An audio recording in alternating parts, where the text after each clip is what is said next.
দেখেন সকাল থেকে বিভিন্ন জায়গায় হামলা করা হয়েছে, কেন্দ্র দখল করা হচ্ছে।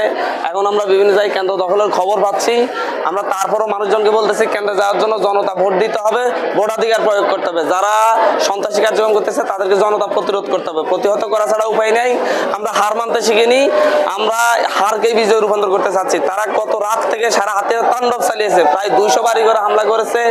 বিভিন্ন জায়গায় এখনো কেন্দ্র আশপাশে অস্ত্র নিয়ে মহড়া দিচ্ছে। মানুষ খুব আতঙ্কে আছে, ভোটাররা আতঙ্কে আছে। তারপরও ভোটাররা সব আতঙ্ককে ভয়ভীতিকে উপেক্ষা করে বিভিন্ন জায়গায় কেন্দ্রে আসতেছে। কিছু কিছু জায়গায় এখনো অনেক সমস্যা আছে, প্রশাসন তাদের সর্বোচ্চ চেষ্টা করতেছে। আশা করি কন্ট্রোলে আসবে, আমরাও চেষ্টা করতেছি, আমরাও সাপোর্ট দিচ্ছি। সব মিলে দোয়া রাখবেন ইনশাল্লাহ। আমার ওয়াইফের উপর হামলা হয়েছে, আমার উপর হামলা হয়েছে, আমার সামনে বিটিভির সাংবাদিক সহ 2 জনকে কুপিয়েছে।